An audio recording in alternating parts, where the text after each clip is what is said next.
आज ही डाउनलोड करें Skymet mobile app, पूछे मौसम का हाल अपनी पसंदीदा भाषा में और रहे बाकियों से एक कदम आगे। नमस्ते दोस्तों, स्काईमेट वेदर में आप सभी का बहुत बहुत स्वागत है। मेरा नाम महेश पलावत है। आज 11 जनवरी हो गई है और 11 जनवरी का ही हमारा अनुमान था कि राजस्थान से बारिश की गतिविधियां शुरू हो जाएंगी। और वो किस लिए होंगी? क्योंकि जो साइक्लोनिक सर्कुलेशन है वो पश्चिमी राजस्थान पर बना हुआ है।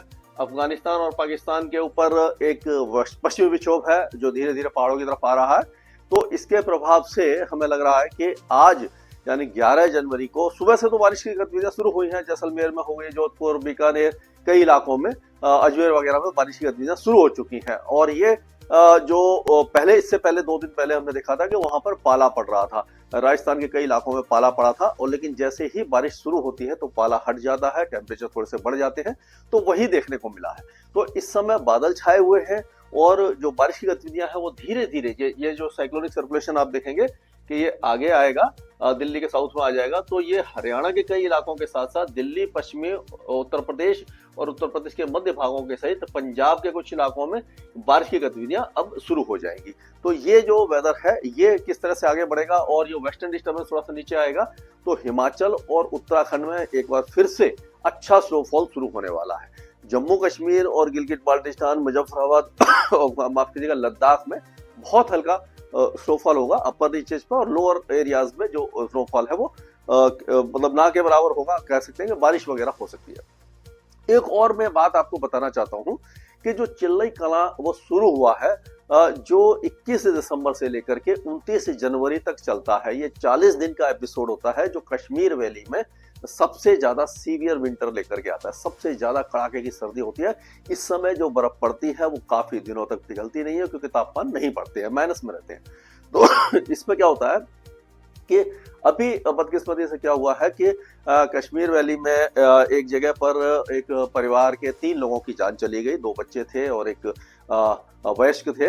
वो क्या होता है कि ये जो ट्रेडिशनल उसको अपने आप को गर्म करने का जो एक डिवाइस होती है, जैसे कि हमारे यहाँ रूम हीटर लगा लेते हैं जो प्लेन्स में, दिल्ली वगैरह में, पंजाब, हरियाणा, उत्तर प्रदेश, बाकी इलाकों में रूम हीटर लगा लेते हैं और इलेक्ट्रिक हीटर वगैरह होते हैं। तो वहां पर क्या कांगड़ी का इस्तेमाल करते हैं, जो कोयला एक होता है, कोयले के साथ साथ मतलब एक लकड़ी की बनी रहती है, उसमें वो कोयला जलता रहता है हल्का हल्का और उसको लेकर के वो तापते रहते हैं। तो कभी कभी क्या होता है कि रात में भी वो, क्योंकि ठंड काफी ज्यादा है तो वो कांगड़ी का इस्तेमाल करते हैं और उसमें थोड़ा सा वेंटिलेशन होना चाहिए, यानी कि जो आपका घर है उसमें थोड़ा सा हवा का आवागमन होना चाहिए जिससे कि कार्बन मोनोऑक्साइड जो पैदा होती है वो घर से बाहर निकलती रहे और नई ऑक्सीजन आती रहे।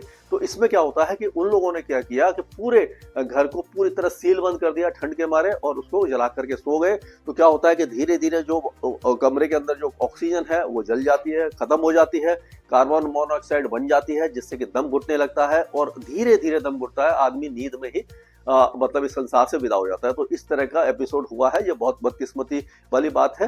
तो ये है कि लोगों को थोड़ा सा जागरूक करना चाहिए कि जब भी इस तरह की कोई डिवाइस लगाएं तो अपने घर का वेंटिलेशन रखें जिससे कि आप बच सके। तो ये काफी ज्यादा खतरनाक एपिसोड हुआ है और ऐसे अभी तक 6 से 7 लोगों की जान कश्मीर वैली में जा चुकी है इसी कारण। तो ये थोड़ा जागरूकता की जरूरत है। तो ये जो वेस्टर्न डिस्टर्बेंस है इसका असर अभी अगले 2 दिनों तक स्नोफॉल के रूप में रहेगा। इसके बाद एक और वेस्टर्न डिस्टर्बेंस आएगा जो 15 और 16 दिसंबर को फिर से पहाड़ों पर बारिश, वो माफ कीजिएगा दिसंबर बोलो मैं, जनवरी, ये मतलब कि 11 और 12 जनवरी को, उसके बाद 15-16 जनवरी को फिर से वेस्टर्न डिस्टर्बेंस आएगा जिसका असर पहाड़ों पर फिर से दिखाई देगा।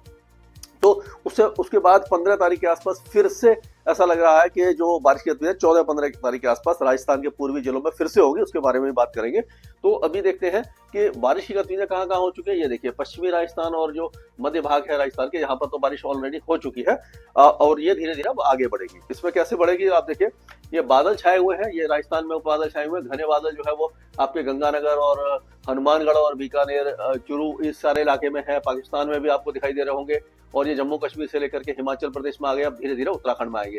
तो इन सारे इलाकों में स्नोफॉल होगा और जो बाकी इलाके हैं पंजाब, हरियाणा, और ये बादल अब धीरे धीरे दिल्ली की तरफ आएंगे और दिल्ली, हरियाणा, पंजाब के साथ साथ उत्तर पूर्वी राजस्थान और फिर मध्य प्रदेश में जाकर ये उत्तर प्रदेश के कई भागों में बारिश की गतिविधियां ये शुरू कर देंगी। वो किस तरह से होगी आप देखिए, ये है तो आप देखिए दिल्ली के साथ साथ आप देखेंगे गंगानगर, हनुमानगढ़, चुरू, बीकानेर, झुंझुनू, सीकर, अलवर, दौसा, करौली और सवाई माधोपुर, यहाँ तक बारिश की गतिविधियां रहेंगी। और उसी तरह से पंजाब की बात करें तो जो आपका अमृतसर, गुरदासपुर और जो बाकी इलाके हैं आपके पटियाला, जलंधर और उसके आसपास के इलाके, फतेहगढ़ साहब वगैरह में बारिश होगी। हरियाणा के ज्यादातर इलाकों में बारिश की संभावना नजर आ रही है। हालांकि सिरसा, फतेहाबाद ये जो इलाके हैं यहाँ पर बारिश की गतिविधियां थोड़ी सी कम होंगी, छुटपुट बौछारें पड़ सकती हैं। बाकी आपके रोहतक, जिंद, चरखी दादरी, महेंद्रगढ़, रेवाड़ी, गुरुग्राम, फरीदाबाद से लेकर के आपका सोनीपत, पानीपत, कुरुक्षेत्र, करनाल, यहाँ पर यमुनानगर, अम्बाला, ये सारे इलाकों में बारिश की संभावना नजर आ रही है। दिल्ली एनसीआर में भी आज शाम से बारिश शुरू हो सकती है, कई इलाकों में होगी, हल्की होगी, एक दो स्थानों पर तेज बौछारें थोड़ी देर के लिए पड़ सकती हैं। और उसी तरह से अगर उत्तर प्रदेश की बात करते हैं तो उत्तर प्रदेश में मेरठ, मुजफ्फरनगर, सहारनपुर, बिजनौर, लखीमपुर खीरी, बहराइच और आपका बरेली, पीलीभीत से लेकर के ये बुलंदशहर और हाथरस, आगरा, अलीगढ़, मथुरा, एटा, कानपुर और ये उसके आसपास के इलाकों में कानपुर तक की बारिश हमें दिखाई दे रही है। लेकिन अगर पूर्वी उत्तर प्रदेश की बात करें तो वहां का मौसम लगभग शुष्क बना रहेगा। और उसी तरह से थोड़ा सा वेदर एपिसोड आपको ये विदर्भ और मराठवाड़ा में भी बहुत हल्की बारिश की संभावना कहीं कहीं आपको दिखाई देगी। अब 12 तारीख होते होते जो वेदर है वो आगे की तरफ जाना शुरू हो जाएगा और उत्तर प्रदेश के कई इलाकों के साथ साथ पूर्वी मध्य प्रदेश, विदर्भ, ये जो इलाके हैं यहाँ पर और छत्तीसगढ़ के कुछ इलाकों में हल्की बारिश दिखाई देगी। हरियाणा वगैरह में कम हो जाएगी, लेकिन पहाड़ों पर स्नोफॉल जारी रहेगा।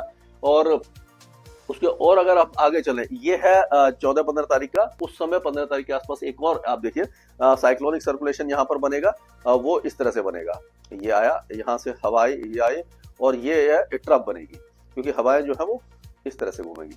ये देखिए ये ट्रफ बनेगी, यहाँ से हवा आ रही है, ये आ रही है बंगाल की खाड़ी से, और यहाँ से जो आ रही है हवा वो ये अरब सागर से। तो ये दोनों सागरों से जो हवा आएगी उसके कारण क्या होगा कि जो बारिश की गतिविधियां हैं वो कोटा संभाग जो है राजस्थान का वहां पर, और उसके पास जो ये अपना गुना है और उज्जैन, रतलाम, शिवपुरी, शाजापुर, ये जो इलाके हैं मध्य प्रदेश के, यहाँ पर भी बारिश की गतिविधियां ये हो सकता है कि 14-15 तारीख को हो जाए। उसके बारे में हम आगे आपको बताते रहेंगे। इस तरह का वेदर रहने की संभावना अभी दिखाई दे रही है।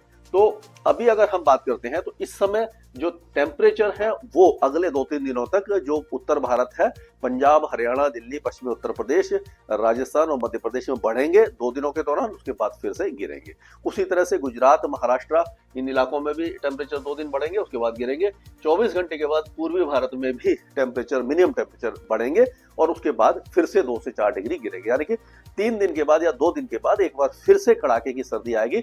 उत्तर दिशा से जो बर्फीली हवाएं चलेंगी वो तापमान को गिरा देंगी, और जो पाला जो पड़ रहा था हरियाणा, पंजाब और आपका जो राजस्थान में, वो हम कह सकते हैं कि 13 तारीख से फिर से पड़ सकता है, जो 2 दिनों तक पड़ेगा। उसके बाद नया वेस्टर्न डिस्टर्बेंस आएगा और फिर से टेम्परेचर बढ़ेंगे, यानी अप एंड डाउन जो टेम्परेचर का वो होता रहेगा। अगर अब बिहार और झारखंड की बात करें तो यहाँ पर बारिश की संभावना नहीं है। उसी तरह से पश्चिम बंगाल, उड़ीसा और छत्तीसगढ़ के ज्यादातर इलाकों में बारिश नहीं है, ये पूरा इलाका सूखा ही रहेगा। पूर्वोत्तर राज्यों में भी बारिश की संभावना नजर नहीं आ रही है।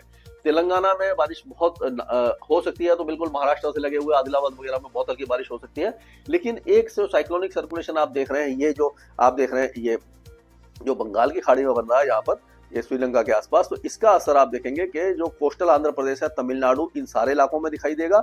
और आपको केरल में भी बारिश की गतिविधियां रहेंगी। अंडमान और निकोबार द्वीप समूह के दक्षिणी द्वीपों में, मालदीव और लक्षद्वीप में भी बारिश की संभावना हमें नजर आ रही है। तो इस तरह का एपिसोड पूरे इलाके में दिखाई देने वाला है। और उत्तर भारत में जैसे कि काफी दिनों के बाद ये बेमौसम बारिश जो है, अभी दिल्ली में पॉल्यूशन फिर से बहुत ज्यादा बढ़ गया, इसीलिए मुझे बीच बीच में खांसी आ रही है। तो दिल्ली एनसीआर में हमेशा ही ये होता है, जैसे ही हवा कमजोर होती है तो पॉल्यूशन बहुत ज्यादा बढ़ जाता है। तो वो अभी रहेगा अगले 2-3 दिनों के दौरान। तो अब जो कोहरा है वो धीरे धीरे छटने लग जाएगा, और जब ये वेदर सिस्टम हट जाएगा 13 तारीख से एक बार फिर से पंजाब, हरियाणा, दिल्ली और उत्तर प्रदेश के कई इलाकों में और उत्तरी राजस्थान में घना कोहरा छाने की भी संभावना नजर आ रही है। इसके आगे जो भी अपडेट होगा मैं लगातार आपको अपडेट देता रहूंगा स्काईमेट वेदर में। अभी के लिए मौसम से जुड़ी सटीक जानकारी और खबरों के लिए हमारे YouTube चैनल को सब्सक्राइब करें और बेल आइकन दबाकर हर खबर पर रखें नजर।